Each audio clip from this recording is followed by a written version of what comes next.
Hi everybody, this is Brooke Blanks. I am a faculty member at Radford and I'm one of the folks teaching different sections of EDSP 651 this summer. And the purpose of this video is to show you how to just get around in Brightspace / D2L in order for you to navigate this course. Brightspace and D2L are used interchangeably. They are two different names for exactly the same thing, which is the learning system that you will be using to access the course. This is what you should see when you open up your section of D2L for the first time. And the first thing you're going to do is come to the Start Here module.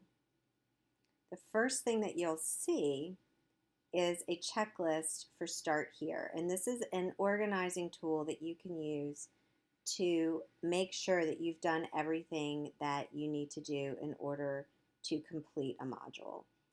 So what you would do is you would read through this list to start with, and it tells you everything that you have to do. And anytime you're inside a module, there are these things called breadcrumbs across the top of your screen, and you can always get back to either the module itself by clicking Start Here, and that will take you to this navigation. And if you look down the side, all of the different modules are listed. If you come into the Start Here module, you'll see this screen that explains what the course is. You can get to the Start Here checklist from here as well. Come back to Start Here. And then you'll start seeing things that look like they're telling you showing you different course materials that align with the checklist that you just saw on the previous page. So if you come to, one of the things that you have to do is take the agreement survey, and you do that by clicking on the agreement survey, and it will open up. You download it by clicking this arrow with the underline button, and then you open it.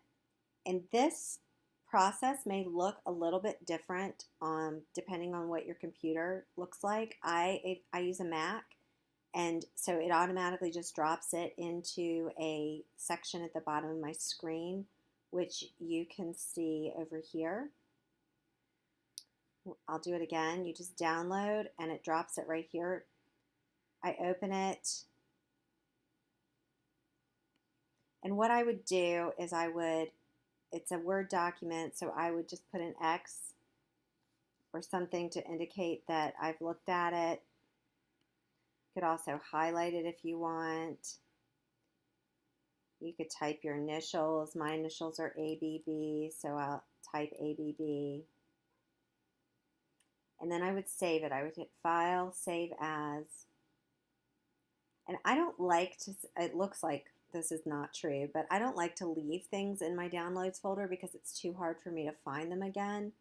So I go to New Folder. I'm going to type EDSP 651 Samples, create the agreement survey, and then I would submit it by coming back, and I would click Assignments. The assignments are also sometimes called the Dropbox, depending on some of the language that's in some of the documents.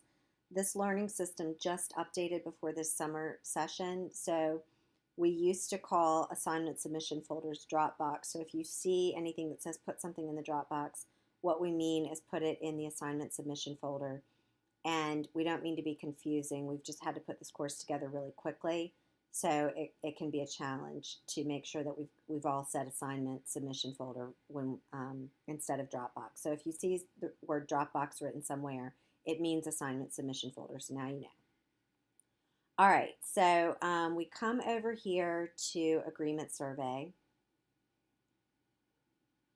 I've saved my agreement survey. If you need extra help on how to submit an assignment, you can watch this video. If you don't feel like you need extra help, you would just go to add a file. You would click upload. You would select the folder that you created. I just created EDSP 651 sample. I would highlight the agreement survey, and then I hit add and submit. And what this allows your instructor to do is go in and see that you have submitted it and give you your points for it. So that's how you would submit your assignment. I'm going to go back to content, and I'm going to go back to the Start Here module.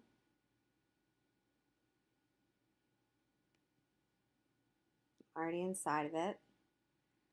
So then the next thing I want to show you is your pre-course survey. And you'll read across the top, welcome to EDSP 651. Please answer the following questions by indicating the extent to which you agree or disagree with each statement. You must answer each question. Thank you.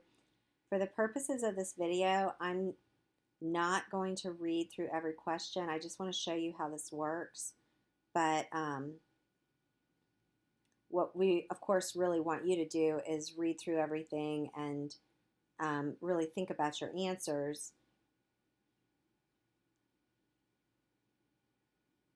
And your answers are tracked in Qualtrics anonymously, so we don't really have a way to know to link the answers that you provide with the with you personally. So as you'll see in just a minute, I'm going to just, for the sake of time, click somewhat disagree with all of these, just to get to the end, and then I'm going to click this little red button right here, and it's telling me that I missed one, so I'm going to go back and answer that, and then I'm going to hit submit. And it says, thank you for your time spent taking this survey. Your response has been recorded. When you read the assignment, it's going to tell you that you have to take a screenshot of this in order and submit it to the assignments folder in order to get credit for completing it. And so right now what I'm going to show you how to do is figure out how to take a screenshot, because some of you may not know how to do that. So I always come over to Google,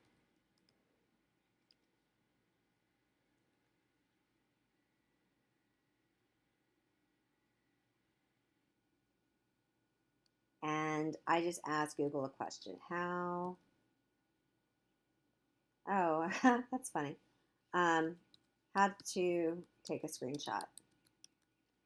And some of you are going to be on PCs and some of you are going to be on Macs. Screenshot on Mac. I'm on a Mac, so I'm going to select how to take a screenshot on a Mac. And lots of answers will pop up. But for me, because I've done this a couple of times, I just get the reminder that I need to do Shift Command 4.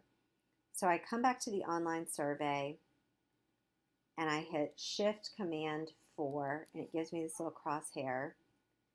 And so I come up here to highlight the portion that I want, and you hear that little click click sound that sounds like a camera. And I know from my computer that the screenshot is now saved on the assignments tab, or saved on my desktop. So I come to assignments, I look at pre-course survey, and I'm going to add just that screenshot.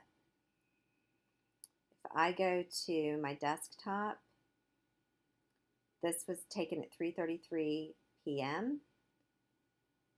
So I know that that just happened. I've uploaded it. I hit add, and then I hit submit. And now that screenshot is there for your instructor to go in and make sure that you have completed the agreement survey, because we can see the number of people that have completed it, or not the agreement survey, the pre-course survey, but we can't see who completed it. So in order to give you credit, we have to have just the screenshot of that final screen.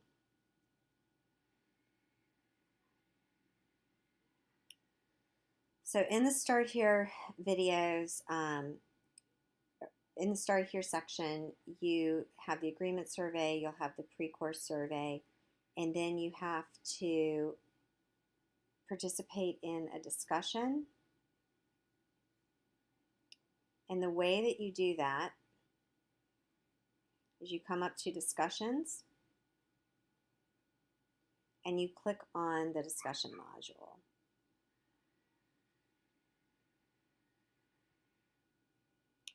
And you follow the directions. You'll watch the video on how to participate, and then you'll read.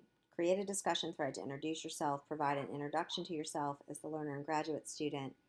You'll read through it, and then you will type your response by starting a new thread, and you type introduction for Brooke Blanks. That's me. Hello, I am one of the instructors for EDSP 651. Your answer, of course, will follow the directions that are listed here, but for the sake of this video, I'm not going to type that, and then I'll hit post. And you can see that I tested this a few minutes ago, so there are 2 for me. That's not a problem. If I wanted to delete one, I would be able to, or your instructor can. It's not a big deal. And so then, if you are asked to respond to other people, you would click on this, you would click on reply to thread, and then you would say, hi Brooke, I'm also Brooke. I really enjoyed reading your post. I see that we both are school resource officers. I am interested to learn more about how to work effectively with kids who have IEPs for autism in my building. And of course, you'll type whatever is most meaningful for you. I'm just typing something that is for the sake of discussion. And so now you can see that I have my original thread, which is my introduction. Hello, I'm one of the instructors for EDSP 651. And then this reply was also typed. So that is how you get involved with the discussion if you're asked to do so. So we're in the Start Here module. Anytime you're asked to watch a video, you would click on it, you would click on the video, it'll open up in a new screen, and then the video will pop up and you watch it. And one of the things that's really helpful for you to know is that we as your instructors can see that you have spent some time interacting with things like videos. So if we get a text or an email or a phone call from you saying, I watched all the videos and I still don't understand what to do, the first thing that we're going to do is go and look and see if how much time you were able to spend watching the video. And we can see that in the analytics section as an instructor. I don't believe you can see it as a student. And if we see that you haven't spent any time on it, we're going to kick it back to you and say, okay, the resource is there and it doesn't look like you've had a chance to look at it. Go look at it, and if you still have questions, let us know. Another important thing for you to do is to read through the syllabus. The syllabus, for those of you who may not have been in college in a while, is actually a legal document that tells you what the expectations are of you as a student and also of us as your instructor. You can download it, just like we did before, and you can save it. And so wherever it saves on your laptop or your computer is fine, but I always like to just keep mine in a specific place, a specific folder, so that it's easy for me to find. As we go through the syllabus, you can see there are lots of things on the first several pages that aren't super helpful, but they're legal requirement, and it's important for you to know and to see how the things that we're teaching in this course align with our professional standards. And then information like the required textbook readings, The technology requirement is really important, to read that carefully and then go through and it lays out for you all of the assignments that are going to be in the syllabus. What you're seeing here now is still a draft because the class isn't open yet and we're still working on it. It tells you how you'll be graded. It also has a course calendar that tells you what's due every week and when. And all of these assignments you can either link to from your syllabus itself, or you can come back into Brightspace/D2L. And if you look in week 1, there's another checklist. And then there are materials. There's stuff for you to read. There are videos for you to watch.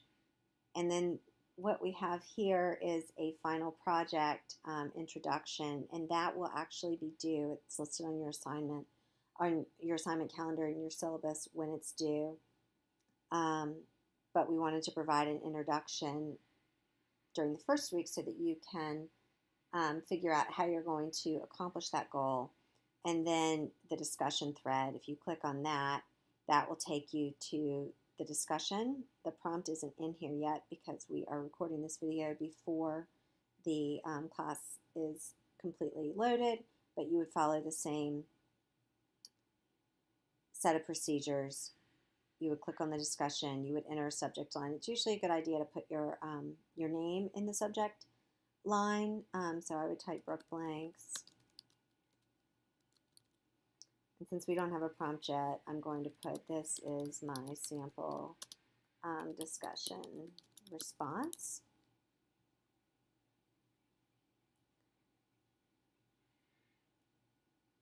And there you go. If I wanted to reply to it, I would click on it and hit reply to thread. And I would type, this is my reply. So again, I'm repeating myself at this point, but I just want to show you that there are multiple ways to access the course and the course content. When you get into week 1 and you get into the materials, if you click on it, you'll see that there's an article that's been posted, and that's a required reading. And you can download it. You should be able to download it.